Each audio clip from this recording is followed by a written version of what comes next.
Okay, let's start. All right. Okay, what is the Get Up? Well, Heck of a question. that's a good question. The Get Up is basically an amalgamation of Colin and I as freelancers, kind of on our own, but it's hard to do things on your own. And he has really good talents in audio. I have good talents in video. So coming together, we create something stronger. But there was this sort of connected thing between us. Like, I've worked with a lot of different people in this town, but no one has seen it the same way that Colin has, where when it comes to actual music and capturing artists, being that we were both live sound techs for such a long time, we understand performance, and we've been just watching artists for years now. And so we've seen good shows, we've seen bad shows. We can evaluate what makes that or breaks that. So we know who we want to work with, we know how we want to capture them, we know we want it to be genuine, we know we want it to be raw, and that's just something that we together line up on, and that's kind of where the Get Up was born. We still don't know exactly what it will be. Like, it's been primarily live streams right now because that's the market, but like we still don't know. We never set out to be a live stream So if you were to like write a definition of the Get Up like in a dictionary, what would you say it as? Or like if you were to like do like a quick like 2-sentence, what is the Get Up in terms of like somebody just reading it off of Google in their Like first audio, bar. video, and event production. It would be the simplest way. Like, we'll do anything. True. We kind of have the skill set to go from like full-on live events, like, you know, both from live sound backgrounds, but I also have a lot of like corporate event experience. So like, we can tackle kind of whatever. We can do the internet, the live stream side. We can do the video production side. We can put on your festival and run live sound if that's just what you need, right? There was a debate the other night of having a food truck, so maybe we'll be a food truck company. Possibly I don't real know. estate. Yeah. We're just gonna go with it. Yes. We are whatever you'll pay us for. Yes. Pretty much. We have a lot of different skill sets that we cover. So you're just basically like a creative powerhouse with backgrounds in music and photography, videography, and 100%. live streaming. But all that being said, we do love music, and That's the primary focus. the On the Go series is kind of like, if we could make a living showcasing artists in beautiful locations, we would be fine with that. Yeah, that's cool. Tell us about the meaning of the Get Up and like how you guys came up with the name. Came up with the name because we were doing that event at Coors, the one that we wanted to do live stream right at the start of when COVID hit because the Junos were canceled. So we wanted to do the 6 bands on stage but no audience, do a live stream, just a one-off, whatever. And we realized we needed a name for like our amalgamation, which at this point we didn't even know what it was. And we're like, oh, cool, like life sucks kind of right now. Like, went through a bunch of terrible names and then we just ran out of time, so we stuck with the Get Up. It's just about, yeah, exactly, because like COVID and quarantine, like shit was hitting the fan, and that's kind of, where Colin and I started working together most was with Quarantunes. Yeah. And so we wanted our company to basically represent Positivity. Yeah, shit's hard right now. We're all stuck inside, but we're the Get Up, and we want it. That's kind of what. So like when you get knocked down, it's the you Get Up. back up again. That's that it. Song. Yeah, Exactly. 100%. 100%. This And now isn't we on have the a theme questions, song. but just Yes. off the record. Yeah. Yes. Would you say that would be your theme song? Uh-huh. I think we need to like Cover that. scream it from the top of roofs. There you go. Yeah, if you guys need an iPhone recorder, let me know. You're the guy. Often. So like the first question, I asked you, what is the Get Up, and Saul basically gave a synopsis of what basically all of the questions that I'm going to kind of tap into. Yeah. So that's why I asked All you right, for we're like good. a shorter version for like I a think we covered it. two-liner. We're good. So the question is, you guys have worked closely together as sound techs at most of the local venues such as Coors Event Center, Amigos, Capitol. Is there any other ones that I didn't list there? I mean, we met at Broadway. Broadway Theater? Yeah. Okay. What sparked the idea of working together outside of concert venues? And I think I know the answer to this, but We just kind of we always got along, but we always saw each other in such short periods of time, or in such like we need to get stuff done periods of time. And realistically, when we met, like, he was a full-time sound tech, I was a full-time sound tech, and when you're that, you don't have time, especially when you're both sound techs. He's at one venue, I'm at another venue. So the most I would see him is like he'd get off a gig on Tuesday and like come to the open mic, and I'd see him there. I remember one time I ran into you on Broadway. You finished a show at Amigos, I finished a show at the Capitol. We were both walking home, and it's like 2:30 in the morning, and we ended up talking till like 3:30 in the morning by Freshie on Broadway. Yes. Because that's the only time we could actually hang out. So that's, you know, sound tech life. Nobody has time. We didn't have time to start a company. We were busy working for other people. And then when the sound tech industry died, a horrible death. That one day. That one day. That one day. Then I guess I'd say we're both kind of problem solvers, and we're both in this scenario. Actually, we, like 6 months before this, had met up and talked about the possibility of doing house concerts. Right. Where we record the house concerts. So we had been, before Get Up was ever a thing, before COVID was ever a thing, we had been sort of in the talks about collaborating on a different project. Yes. Yeah. On production stuff. Yeah. But COVID all of a sudden gave us the time to do it. Yeah. It was like, as soon as I was like, cool, I want to do like a live stream concert because like the Junos just got canceled. Like Saul was the first person I thought of. I'm like, he's the one who. I think I remember you talking about mentioning it to you guys before even COVID was a thing, maybe, that I think you so. guys, like Colin maybe mentioned it, or you mentioned it, that you guys wanted to work on a live stream show, or like were interested in it eventually. Yeah, I think like, I mean, you watch things like the Mahogany Sessions, Tiny Desk concerts, like, I mean, all of this stuff on YouTube, all the live performance stuff. It's like, cool, we have the talent here. Let's deliver Broadcast our that talent. to the same quality that we're seeing on the internet. Legitimately, we have so much talent here, and between Colin and I, like, something that I always feel so good about is the product we're delivering. What we're doing as a two-man team, other people, it's taking them 5 to 10 people to do, and that's something I take a lot of pride in. And that's simply because him and I we have a lot of expertise. We're both very capable in different ways. Yeah. So we cover a lot of ground that way. Yeah.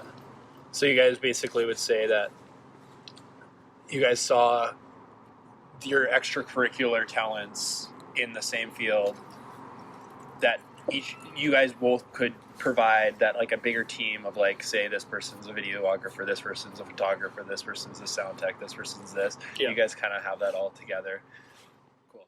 I mean, now everybody's trying to scramble and put together live stream stuff, of course. Yeah, I mean, that's the world now, but like... But the one we just did for Tristan, like, that felt good. That felt great. That felt good. What was the one that you did for Patricia? It was a fundraiser for Tristan. Through Rock Against Racism. Yeah. Okay. From the Refinery. I think it was called Singing with Our Angels. I think so. Yeah. Because his whole campaign is called Walking with Our Angels. So it was a support, like a solidarity / fundraiser concert for everything he's doing. And that was in front of Regenerative Parliament? Well, he's out there, but we did it from the Refinery here. Okay. So we had... it was a fundraiser for him as a live stream show in benefit of his campaign. Yeah, like a that makes more 4-hour sense. live stream. Yeah. Where we had a shit ton of artists each playing 2 songs. Like, it was artists. We had 2 stages set up, and it was literally like 2 songs, and then we were switching. We had 2 cameras on each station. So it's just back and forth. Back and forth. Just boom, boom, going boom, for boom, that boom. seamless, like, That's quick. sweet. And it also premiered a documentary that we've been working Yes, on. So worked on we've put together a documentary for Tristan, a half-an-hour documentary. That's another thing we've done as the Get Up. which one day we'll put out. One day. How did that happen? Shane, through Rock Against Racism, he just randomly was like, Well, he wanted to get Tristan to play one of his Rock Against Racism live stream shows, but Tristan's otherwise preoccupied. So he was going to get Tristan just to record himself fiddling a little bit and send it in. And then he thought, no, like, let's do this properly. Like, let's go down. And so we went down with the intention of just, thinking he's not going to have a lot of free time. We'll get him fiddling a couple tracks and we're out of there. And I think between the 2 days, we probably spent 8 hours with him. he welcomed us in, and like we spent a lot of time Got in a there. lot of footage, a lot of good conversation that we kind of left thinking we have to throw something together. Yeah, that's super awesome. Yeah. I might actually like somehow turn those last points into a question that I kind of asked. Yes. Yeah. Because I think that's like a really interesting thing. Because Yes. I think right now, like social injustices need to Big be deal. highlighted, I agree. and it's And- really cool to see like you guys as creatives who also care about that. Like, because I know you personally, Mhm. but being like 3 degrees of separation to somebody who's directly dealing with that, and then you using your talents to like balloon it. That's what it's all about. Yeah. At the Yeah. end of the day, like after that, we're like, we should be doing documentaries. Yeah. We should be doing that kind of thing because Yeah. Because it's like emotion, right? Emotion needs to be like Yeah. it's a big part of captivating people's attention, right? 100%. Well, and I've always kind of saw my job as a sound tech is like I make people louder, I make people heard. But now, running my own company, I can decide who gets heard, and I like that. I Yeah, like that I I like can that a choose lot. whose voice I amplify now. Mm-hmm. Because I've worked some events where I do not agree with what's being said at the podium, True. but you're a professional, you're in the back, and you're quiet. Yeah. You make them loud enough to be Yeah. heard, but like I like the ability to choose who I'm amplifying. Yeah. Like you only have so much time in the day, right? You want to Yeah. be working with the people that you. Totally. And the documentary will be out by the time you put this out. Oh, will it? Yeah. Okay. Sweet. Probably. It's so funny, like, what this is, like us talking, it's already what we already normally talk about, Yeah. It but is. it's just like a little bit easier. There's a small It's amount like- of structure. We've heard what the Get Up is in terms of what you guys do, but separately, you guys are two different people with two different talents, and you guys could branch off as individuals. Yeah. But together, you guys are stronger. What would each of your guys's what would you say as a description for what you guys bring to the table as individuals? Colin? Huh. I have a table. Do I bring that? He does bring this table. My wife makes us food sometimes. Uh-huh. That's my selling point. Yeah. My wife makes food. What do I bring to the table? Not good at talking about myself. I would say, there's a level of passion with, like, trying to capture and present the best, and like trying to capture the performance is kind of my big thing. I want the emotion. I want the, like, obviously the audio quality, and then like try to make it as high fidelity and clear as possible. But like more than anything, I need the artist to feel comfortable, the subject to feel natural, that they don't even know I'm there. Mm-hmm. I would argue like I bring to the table the fact that I'm not at the table. Like, I should never be seen or acknowledged. Like, musicians perform better when they forget that they're performing. When they don't have to worry about, like, I don't want them to ever think like, oh, do I have to play right here in the mic? Like, Yeah. if you move around, you move around. That sounds like my problem later. Mm-hmm. Like, you do whatever makes your performance best, and like, I will do everything in my power to make it sound good after.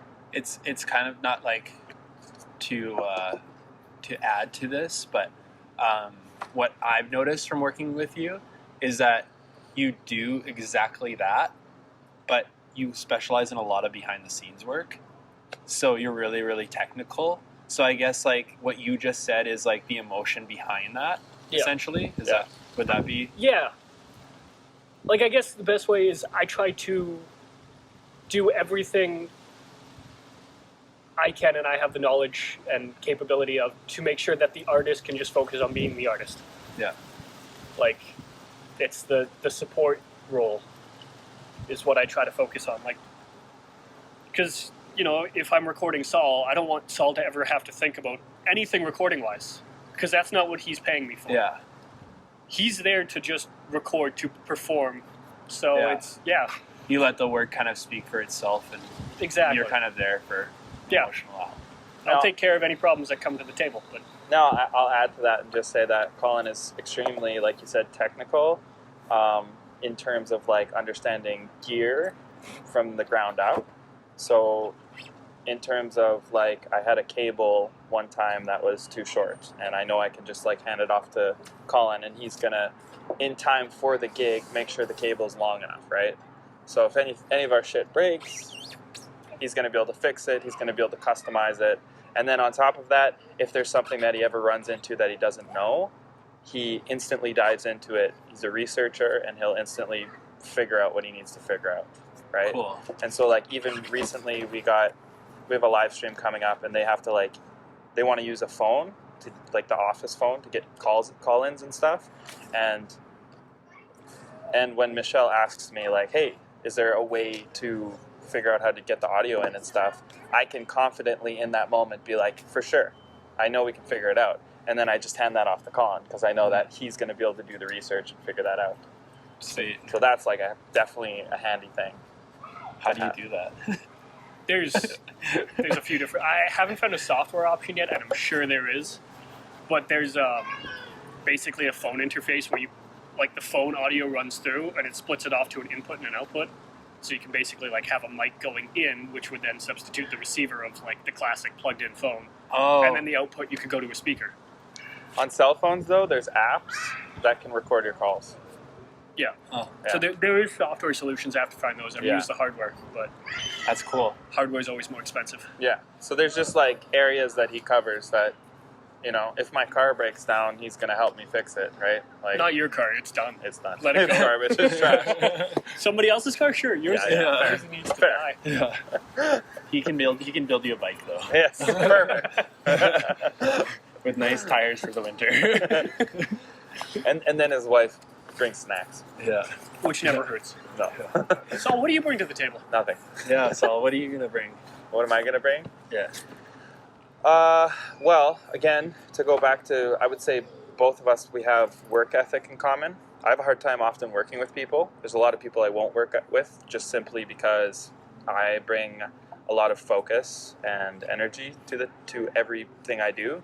So if they don't match that, then it's a no-go. So I would say individually we both bring that, and that's a connecting factor for us. On my own, I don't know. I kind of do the same thing as him, though. I make people comfortable. I know that. And when I filmed Eric Anderson, we brought out his friend, and they were talking to each other, a mock interview or whatever. And they said afterwards, they were like, "Oh, I completely forgot that you were here." And so it's kind of the same thing that we do, where audio-wise he gets out of the way, and video-wise, same thing. I've paid a lot of attention to what my heart does and what it does while it's interacting with somebody else. And I try to just morph to the scenario, and I try to become a part of their energy, because if I do that, then I'm supporting them in that moment, and it's helping them just be genuine. That's all I care about, is finding those genuine moments and broadcasting genuine moments, because I know every single person has it inside of them, kind of no matter what. It's just how there'll be somebody in this town where someone's like, "Oh yeah, I don't really like that guy," or people will be like, "Oh yeah, everyone has a bad experience with him," but then I just have the best experience with him. It's just a super nice guy or whatever. I have a great time with him. Yeah. So it's just that. It's just bringing out that side, finding that side of people, and believing that it exists versus just seeing it as how everybody else might see it or whatever. I would also add the that time in. Saul's very good at understanding what people want when they can't express it, because it's a hard thing to express what you're thinking when it comes to video or technical stuff. Most people don't have the lingo to express what the vision is in their head, but Saul is very, very good at translating from the technical and the visionary side to language and actually bringing that out in people, or oftentimes giving them beyond what they thought could be done, which is always great too. And that's in video and photo stuff too? Is that what you're saying? Yeah. Yeah. And just in kind of whatever he does, people don't have that technical language for the most part of ooh, I want it to look like this or this, and then usually the product he provides is that and beyond what they were. And he can manhandle a gimbal like nobody else.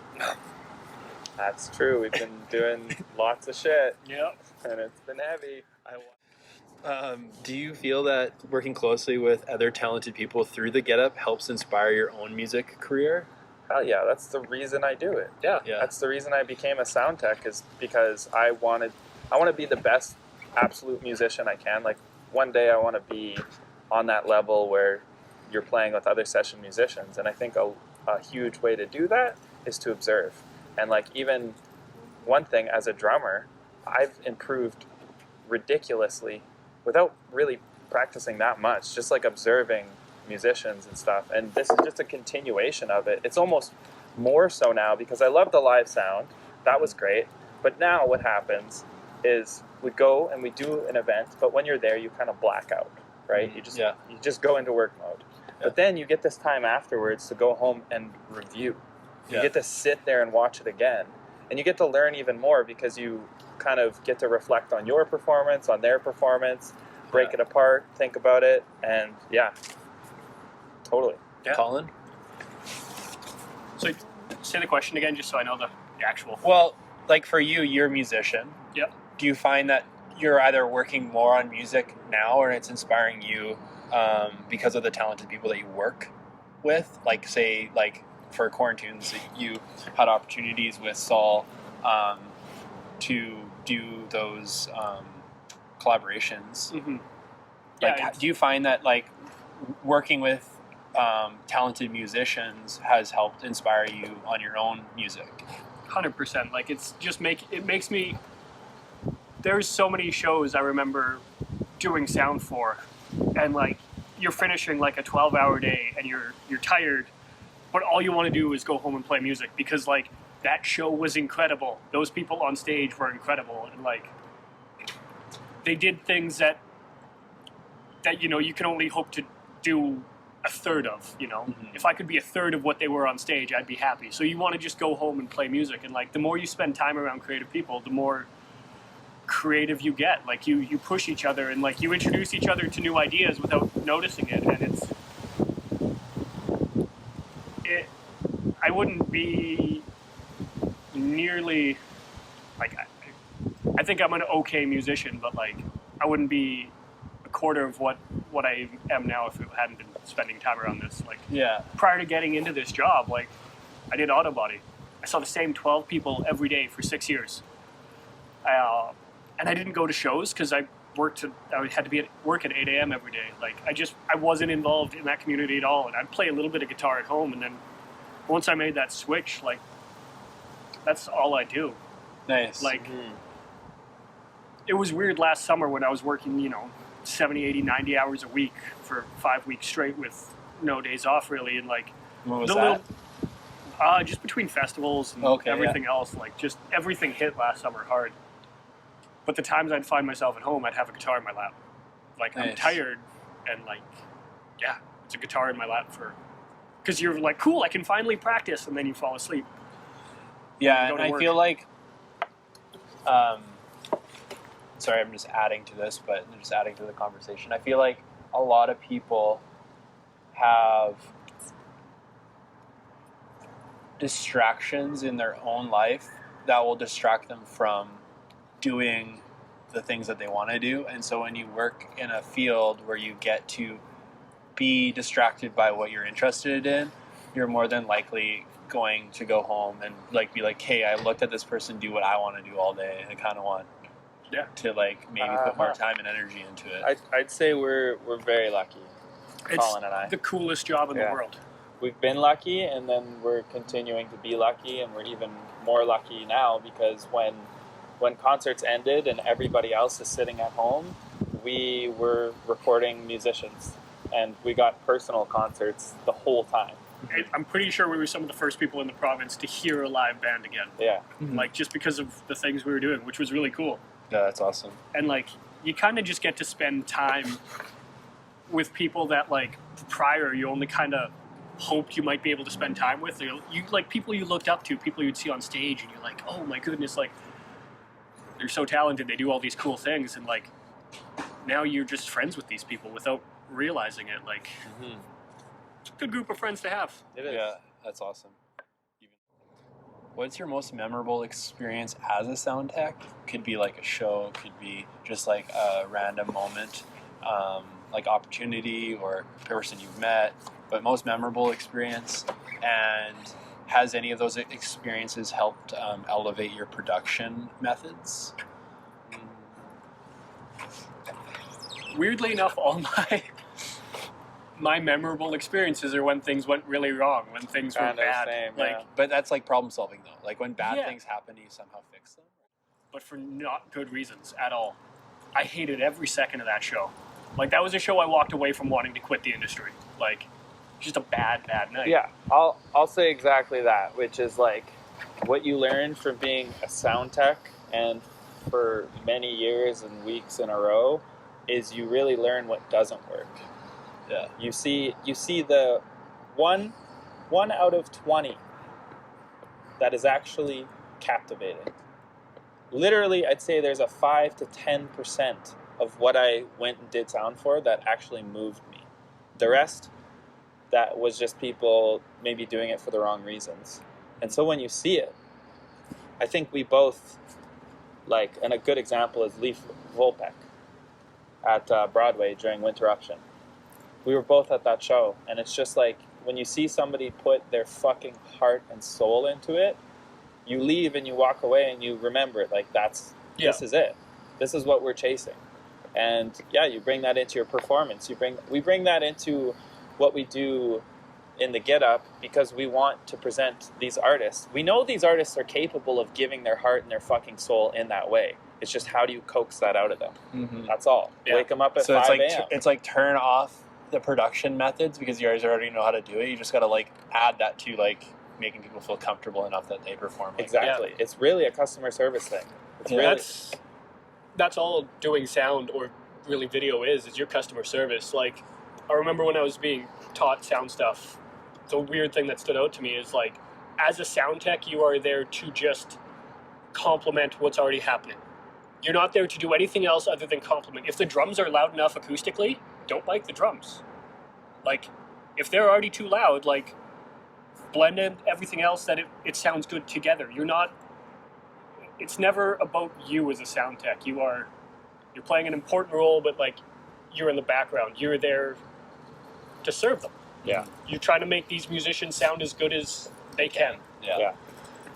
What was memorable about the Leaf that show? I can't remember what his last name was. Him and his heart. Arguably one of the most genuine performances I've ever seen on a stage. Raw and vulnerable. Period. It was like sitting, because that's one I actually just watched instead of Which doing is rare. anything for. Yeah. But like, watching it from the middle of the Broadway theater felt like you were sitting beside him in his living room. Like, you felt like there was no wall or performance or anything. Like, you felt like you got a personal connection with the guy on stage, even though there's 300 people in that room. So your guys' both memorable experiences were together, but just in different situations. Like you were working the show and he was in the show. I was doing video and he was chilling. Yeah. And now let me give another one. We've both separately done live sound for Scenic Route to Alaska, a band from Alberta. They're 3 boys from high school. They've been friends from high school. They've just been fucking doing it. And they're just genuine bros. Like, they're just genuine dudes. And they love what they do. And both of us have done sound, and you can't go wrong at a Scenic Route to Alaska concert. You can't. Them as people comes across, and their friendship comes across. Mm-hmm. And you just feel it. Everybody in the room feels welcomed in that space. Doesn't matter what space it is. You feel their talent, you feel their connectedness, and it just resonates out to us. And That's like I awesome. said, we've both separately done sound for them. And So you both had come across the same thing. That's so Yeah. funny. King Nun opening up for Rainwolf at Chorus. Oh, that was amazing. Because I remember, like, they're these, like, 19-year-old English kids, Yeah. right?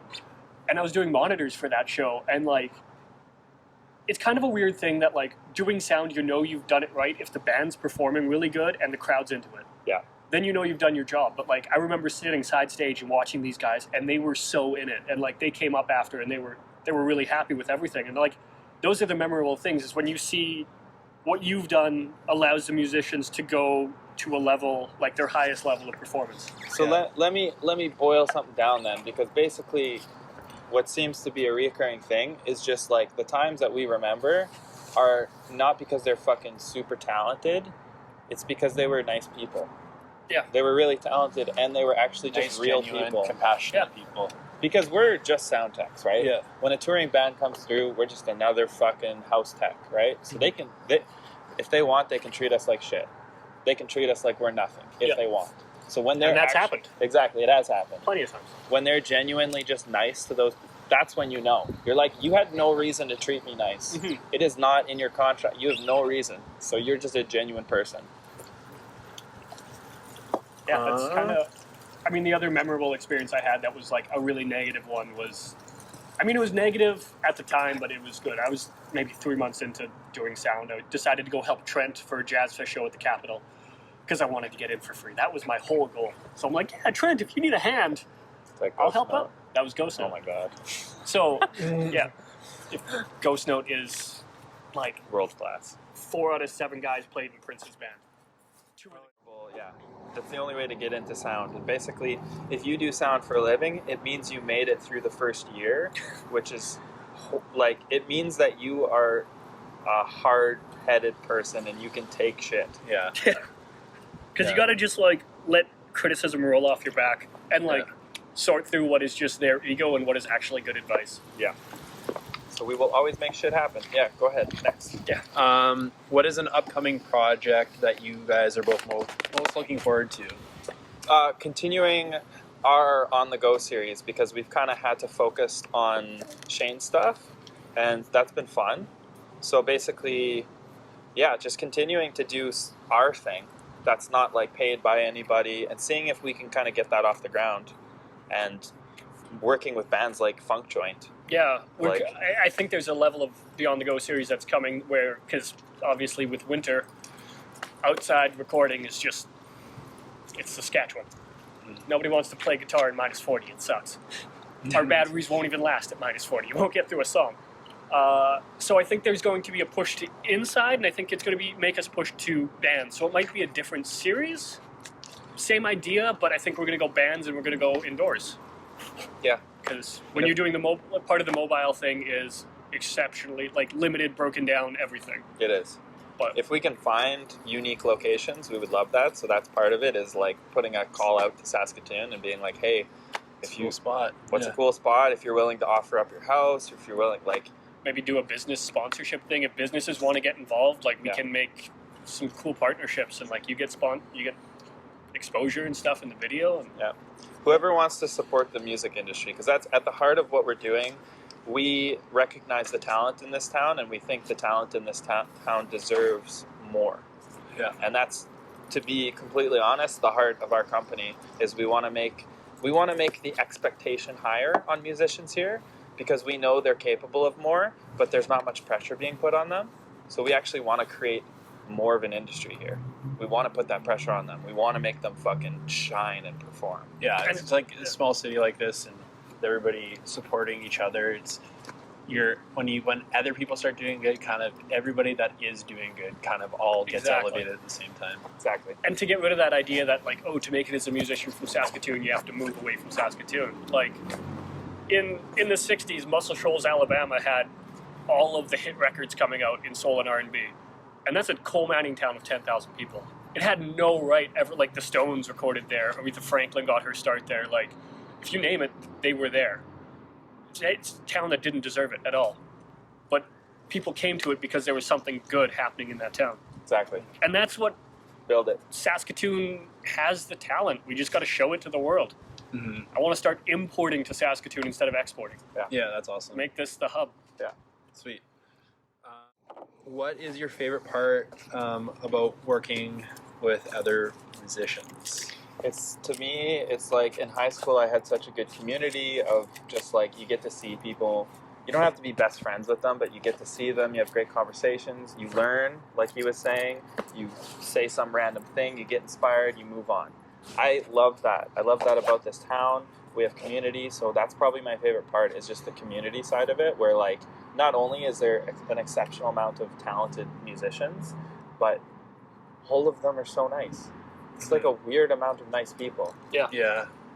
So it's just like talking with them, and then we go into go mode, and then we create something phenomenal.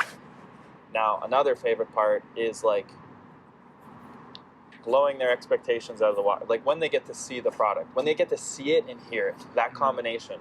When he delivers his sound, I deliver my video, it comes together, and they kind of see something that they get to see themselves in a different way than maybe they ever have before. Yeah.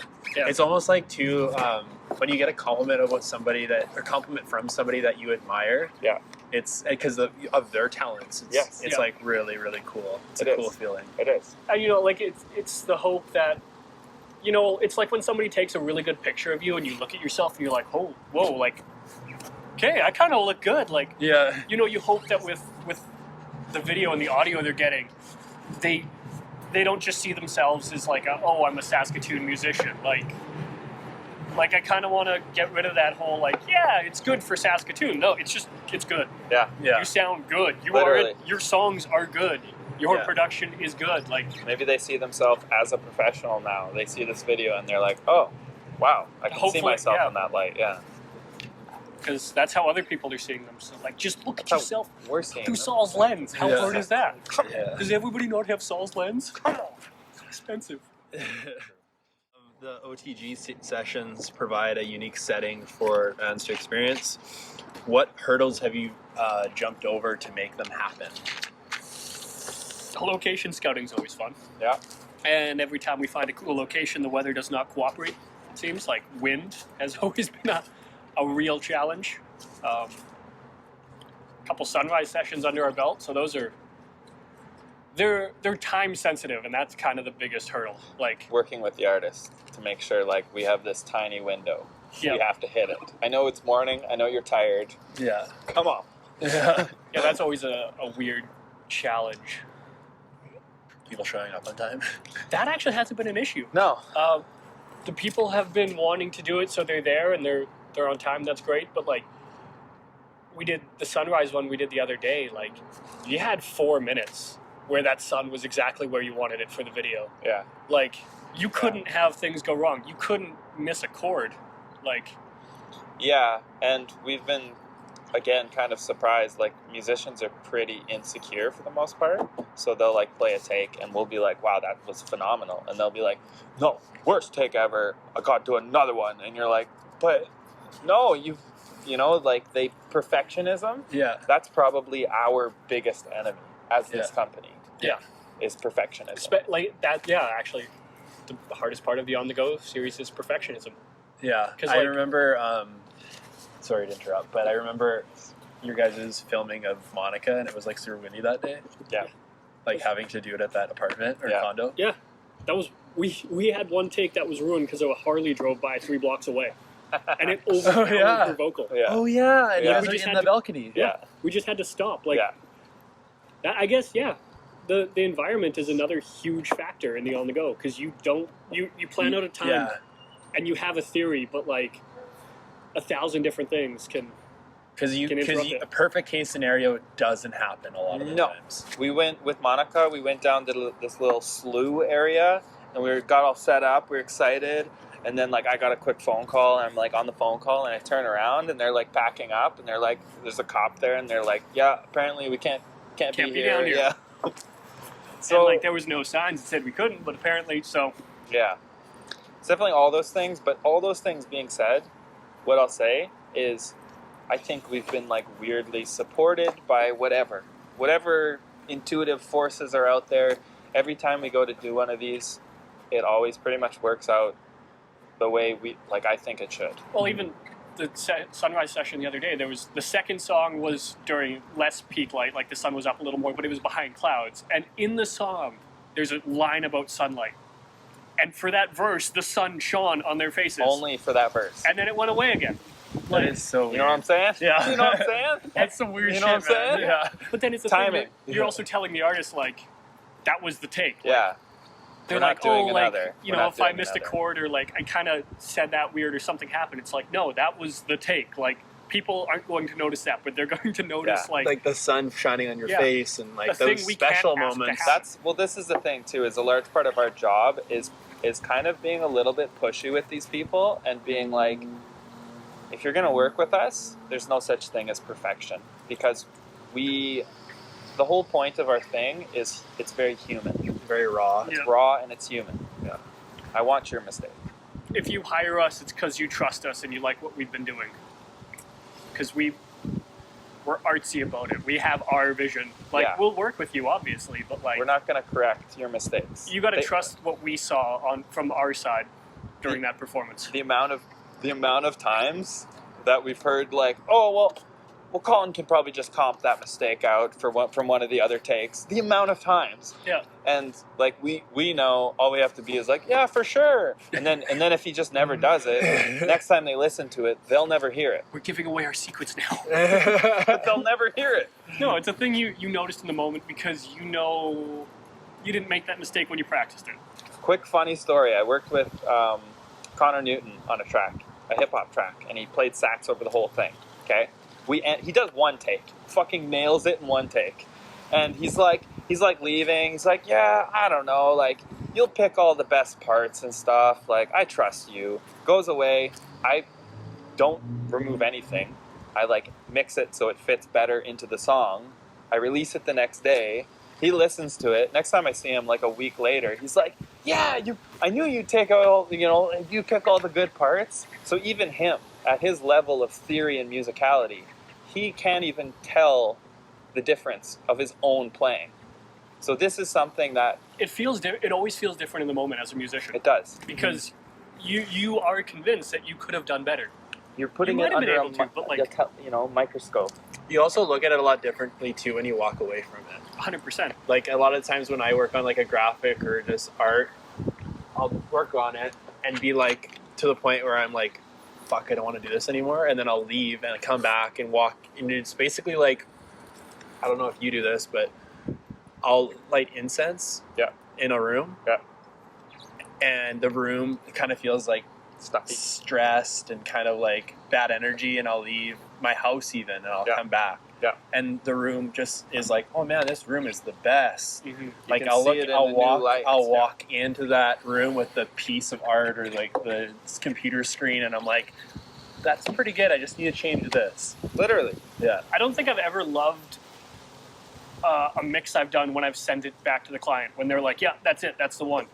At that point, I always like, I'm picking it apart. I'm convinced like it'll never be what I want it to be, and like, you feel like you're at a point where your skill set is just up. Like I can't do this, and then by the time they release it, you listen, and you're like, oh, all right. Yeah. Like, but during it, you're so far invested that like Yeah. anytime you get microscopic, Yeah. Or you over listen to it. Yeah. Just get over it. We just do that for a living, whereas some of these artists, they only do it when they play music, so Yeah. they're less practiced with it. But that's just like something we're trying to transfer to them. Is like, look, this is not the time for it. You can go record with somebody else if you want, Yeah. but for us, we're getting shit done. It's efficient. Nice. but all my favorite moments in music history were the ones that accidentally happened. Yeah. The times that like, Yeah. it just worked out. Like it at the time they're like, oh, that's garbage, but it works. True. Yeah. Garbage works. Garbage. That's the quote. That's the one That's I want. it. Yeah. That's In gonna be in the act, big garbage works.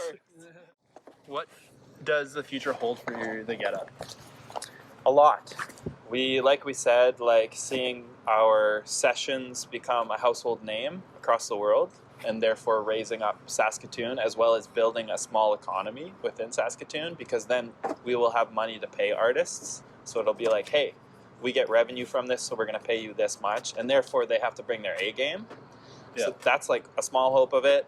I think maybe some sort of record label down the line, but then also since doing this documentary, very possibly we could go into some film and documentary stuff. Sweet. Yeah, I think at this point, the future holds whatever creative thing somebody brings to us that we're interested in. Like, Yeah.